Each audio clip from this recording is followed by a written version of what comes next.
Pulis po ba si sir? Yes, yes sir, yes sir. 2.0. Taga Mm-mm. Zamboanga City. Assign ako sa Zamboanga City. Mabilis to. Hindi Mabilis to naman, sa lahat. hindi naman Anong gamit masyado. mo, sir? 3845. 9mm. Basta ma'am, yung tinututok. Huwag Anong kang gamit? mag-alala pag tinutukan ganito, pag tinutok, diretso na putok. 9mm. Napunta Mm-mm. ko dito. Ilan taon na si Sir Clyde? 36. Okay. 36. Nasa ano na to? Nasa 15 years in service. Tama. Saktong-sakto talaga. Ang galing mong manghula, sir. Mm-mm. Single ba si Sir? May anak ako, sir. Pero Ilan? walang asawa. O, paano mo ginawa yung anak mo? Hindi, may karelasyon Hinimas-himas ako mo. dati. May, may karelasyon ako dati pero ano na. Matagal nang wala. Nagbibigay naman tayo, Sir. Nasa akin yung bata. Anak ko. Very good. Oo. Oh. Ma'am Kim, okay lang ba to, Ma'am Kim? Hindi, isi-share ko lang kung, ano ba, kanina 34, sabi mo 36, baka sabihin mo, wala ka asawa, pag bukas may asawa ka na. 34 ba sabi ko yan? Di ba 36? Hindi ko alam, sir, 34 pagkarinig ko. Ma'am, bata ka pa ma'am, pero may pagkabingi ka, no? 36 po sabi niya, 36. 36, Sige 36. 36 po, ma'am. Huwag kang mag-alala ma'am, kayang-kayang buhayin ito. Basta walang loan.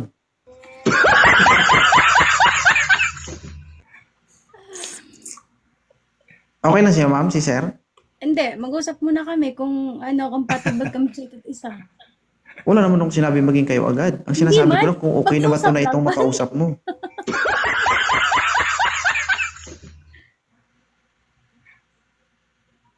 Sir, Yes, sir.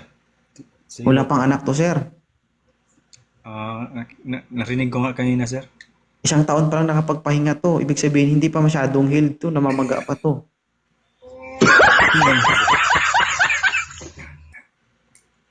Exciting. Pang tingiti lang ang mukha na yan. Pero pag pagkatabi mo na yan, aaray yan.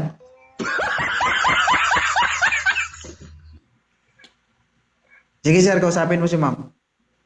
Hello, ma'am. Hi, Good sir. evening. Good evening too. Taga saan po sila, ma'am? Davao ako, sir. Davao. Okay na Bakit dyan sa single ka, Davao. sir?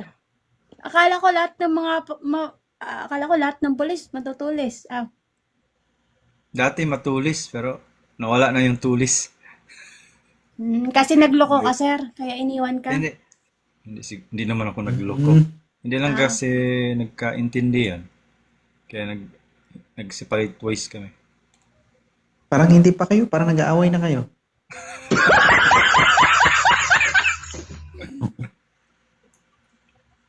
Ma'am. Ma'am. Yes, sir. Kung may awards dito sa live ko, kung magkakaroon ka ng awards, bibigyan kita ng awards. Alam mo kung anong magiging awards mo? Ano? Pala. Mahilig ka maghukay ng nakaraan eh. Kaya nga, tinatanong ko, sir, para naman may may knowledge ako, bakit nanghiwalay sila, di ba? Malay mo, Tama. magsabi ng totoo, di ba? Mm-mm. Hindi, totoo, sir. Ilang years ka ng single? Kasi kuwan na. 9 years old na yung anak ko. 7 years na kami hiwalay ng nanay. Pero may communication ba kayo doon? Pag gusto lang niya makausap yung bata. Sila, Pero dalawa ng bata. kasama ka, kasama ka doon. Pag Paano kunwari. kasama ako? Pero kinukuha niya yung bata sa'yo. ginagala. Hindi, kasi nasa abroad siya. Ah, Malayo, nag-video call lang sila. Marunong na kasi yung bata maghawak ng messenger niya pati. so yung bata Facebook. na sa'yo? Nasa akin yung bata. Kasi may ibang family na yung ex ko. May ibang kinakasama na. Tagal na So rin. sa 8 years na yun, wala ka pang naging jowa? Tagal naman. Mayroon din pero hindi rin nagkaintindihan kasi yung iba Gusto, single talaga. Gusto ko, tanggap ako. Mahirap naman, ma'am, kung itulad sa'yo. 1 year. Oy, wag ka naman to. Wag ka naman, sir. Di mo pa alam. Hmm. Kaya nga. Sige, continue yun na lang. Parang kasalanan pa ni sir na 8 years siyang single eh, no? Wala, tinatanong ko lang. Kasi ano, Ay, sige, tama. Hmm. Sige. May nakarelasyon din, pero ano, yung parang hindi nila tanggap na may anak ako or hindi nila tanggap yung anak ko, okay lang din. Kasi gusto so ko kung yung tanggap. tatanggapin yung anak mo, tanggap mo na rin. Depende pa rin kung magkaintindihan kami. Ah. Or magkasundo kami. Marunong ka ba magluto, sir? Marunong din naman, pero hindi naman expert. Pero mga lutong bahay. Hindi siya expert sa pagluto, pero expert siya ma'am sa pagkain. Pero sir, ano, saan ka ba nagstay sa barracks o umuwi ka sa bahay niyo? Umuwi ako dito, sa bahay ako ngayon. Bale, nasa office na ako ngayon assign. Bale, 8 to 5 lang yung duty ko. Minsan 8 to 4 uwi na ako. Sir Lyde, parang may alam to ah. Barracks ah. Oo, siguro may ano to. Dati. Siguro. Saan ka sa ano, sir? Saan ka sa Zamboanga? Zamboanga City. Anong unit? Sorry. I mean, No. Ano yun? Imbestigahan ako yata nito. malay mo, di ba? Bisaya, Tagalog, wala, tinatanong ko lang, sir. Marunong din ako magbisaya, Chabacano, Tausug. Jabakano, ang alam kong Jabakano, Sabaka na ako. Hindi, Sabak ka na. Kuhan man yun, Bisaya din Ano yung yun? Sabak. Jabakano? Ano yun? Ang ano, Tausog mo, hindi ka Muslim? marunong lang. May ano din ako. May dugo. Hindi, konti. I mean, may lahi kang Muslim? Mayroon, konti. Oo. Mm, Sa side ng father ko. mm, Pero Christian ako ngayon. Sa nanay ko ako sumunod mm. sa religion. May tatanong ka, sir? Wala naman. Parang ikaw yung maraming tanong. Tinanong ko lang lahat, sir, para pag i-pass or hindi, at least man lang, sabi ako ba? Okay din yan. Kamusta naman sa atin dyan, sir? Okay lang dyan? Kung sa okay lang naman. Kung sa peace and order, okay lang naman. Dyan ako Peaceful galing. naman. Dito ka galing, sir? Kailan, sir? Kabababa ko lang eh. Baba ko lang ng March. February. Hmm. Last year. Ngayon taon. Ngayong taon. Ikaw, kailan yung Bago baba mo, lang, sir? Ako? 1 month ba baba mo? Kailan yung baba mo? Hindi, bababa siya ma'am kung papayag ka. Ang bababa yan na hindi ka papayag, wala silbi yun. Di ba? Yung tipong luluhod ka na walang dahilan. Uy, everything is nothing. Hindi, siyempre, sir, sa anak niyo. Di ba, spend time sa anak niyo.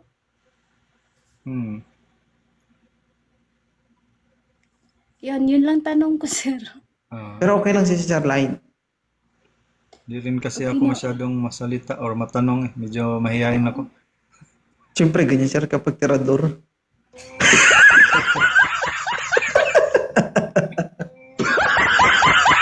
Hindi, joke lang.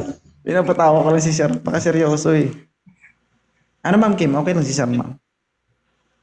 Seloso ka, sir? Depende. Tanga lang yung tao na hindi Kailangan nagsiselos ma'am. Ikaw, ma'am. Selosa ka ba? Wait ka lang, sir, tinatanong ko lang. Po? Ikaw, selosa ka ba?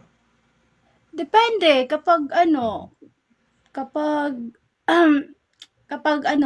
malayo na yung conversation nila, tapos yung dikit na dikit, selos talaga ako. Malayo tapos dikit na dikit. Paano daw yun? I mean, malayo na lang. Pag-usapan nila ba? Wala na sa Parang out of the boundary na. Hmm. Depende sa sitwasyon. Eh paano? For example, si Sir, in line of duties, para ma-capture ang target, kailangan niya magpanggap. Kailangan niyang ialay ang sarili niya, maiintindihan mo ba? Oo, maintindihan ko. Bakit naman? Kahit may mangyari? Ha? Kahit may ano, may mangyari na ano, anong klaseng may mangyari? Hindi kasi, may mga ganyan kasi, no? Paano kung hindi inaasahan yung may mga pagkakataon na inalay niya yung pagkalalaki niya, mai-survive lang yung trabaho niya? Matatanggap mo kaya siya? Masakit, pero ano, dapat tanggapin kasi part yun ng ano, kahit naman kami mga civilian, di ba? Ganun lang naman. Uy, same lang. nakakatawa yun guys, pero nangyayari yan sa totoong buhay. Oo. Totoo yan. Mai-survive mo lang yung trabaho mo, mailigtas mo lang yung sarili mo o sarili mong buhay. Kailangan mong gawin lahat. Tama. Paano kung mangyari sa kanya yun? Dumating sa punto na, dumating sa sukdulan, kailangan niya talagang ibigay ang pagkalalaki niya. At nalaman mo, matatanggap mo ba? Nangyari na yan sa akin, kaya traumatic na ako sa ganyan. Kaya So ayaw mo, hindi mo siya tatanggapin. tinatanong ko siya. Sa akin, ngayon, hindi, kasi masakit. Sakit talaga yan. Alam mo ba bakit ipinaranas sa'yo ng nakaraan mo yung mga ganong klaseng pangyayari? Bakit? Para maintindihan mo kung para saan ka talaga. Kasi nga, pinaparanas sa atin yung mga ganyang klaseng bagay para sa sunod na panahon o pagkakataon na mangyari ulit sa'yo, alam mo na kung ano ang dapat mong gawin sa sarili mo. Di ba? Alam mo na kung paano patibayin yung sarili mo. Di ba? Alam mo na kung paano labanan yung stress na dulot ng problema na yan. Di ba? Hindi yung napagdaanan mo na yan, ayoko na ulit pagdaanan. Paano kung mapagdaanan mo ulit? Susuko ka ulit. Depende kasi. Kasi yung yung ano kasi ex is, ano din siya. Okay, mamili ka. Mamili ka. For example, naipit si Sir. Mahal ka niya. Hindi niya ibinigay yung pagkalalaki niya. Nahuli siya. Namatay siya. Namatay siya dahil mahal ka niya. Okay lang sa'yo? Okay lang sa'yo? Ibigay niyo yung pagkalalaki niya na hindi siya mahuli ng kalaban? Na mailigtas yung buhay niya at makauwi ng buhay sa'yo? O manindigan siya na mahal ka niya, hindi niya ibigay yung sarili niya, pero mamamatay siya? Mahirap, no? Change. Ayoko nang bumalik sa, Mm, Hindi mayroong kasi, nakaraan sa alam mo kasi ma'am, bakit ko sinasabi sa'yo yan? Matapang yung babaeng magmamahal ng isang men in uniform. Kasi lahat ng kasukdulan na nandiyan na eh. 'Di ba? Dapat matapang ka, umintindi. Malawak yung pangunawa. Kaya nga sir matapang naman ako before kasi dapat ikakasal na sana kami. Pero yun nga nangyari sa kanya. Kaya sa akin naman, parang ayoko na ulit pumasok. Alam naman natin same lang, pero sa mga men uniform, parang ayoko munang pumasok ulit kasi gusto ko, yun. masakit Ready nga naman yun. ako, pero Kakasal sa na. mga ganun, same sa ex ko, parang ayoko muna. Ganun. Pero bago naman mangyari yan, ano naman yan eh. Last resort na yan. Kung wala na talagang chance. Kasi hindi naman mangyayari yan eh. Halimbawa ako, ibigay ko yung sarili ko na hindi ko gusto yung tao. Wala naman ganun. Same din sa akin, sir. Di mo din mapipilit ako kung sino yung ano ko. Kasi sa akin, Hindi kita pinipilit, ma'am. ay hindi, I mean, sa akin lang ba? Mga ganyan kung ano siya, kung ano trabaho niya. Sa akin naman is, basta wag lang muna same sa ex ko na gano'n. Kasi, ano naman ako, binigay ko lahat, kinaya ko, I'm stronger woman. Kasi nga, yun yung trabaho niya. Pero sa akin, muna ako, pass muna ako sa mga ganun. Kasi, pinagdaanan ko na yun. Hindi naman porket sa pinagdaanan mo na yung mga bagay na yun, ay, hindi ka matapang or hindi ka handa. May mga standard na tayo. Kumbaga, traumatic ka sa mga past mo May before. May trauma mga na si ma'am. standard na tayo na kailangan nating iibahin, di ba? Hindi porket choosy tayo or hindi natin kaya ipaglaban. Hindi ganun. Alam naman, ipipilit mo yung sarili mo na paulit-ulit tumatatak sa isip mo yung mga nakaraan dahil, yan, so, yan pa rin ang pinili mo. Same sa ex mo, parang ganun. So, I So, need ayaw to mo kay choose. sir. Okay naman siya, pero, pass mo na ako sa mga min uniform. Oh, hindi okay. Kasi pass nga eh. Kasi kung okay siya, hindi mo siya ipapas. Tama? Hindi okay. Mahirap kasi mahirap mag-say yes if basta sinabi ko na ang nakaraan ay nakaraan, pero paulit-ulit pa rin yung Wow, babalik. wait. Okay, ang tanong ko ma'am, okay na ba sa'yo si sir? Yes or no? Pass. Oh, hindi si sir okay sa'yo. Yun. Sige sir, live. Better luck next time.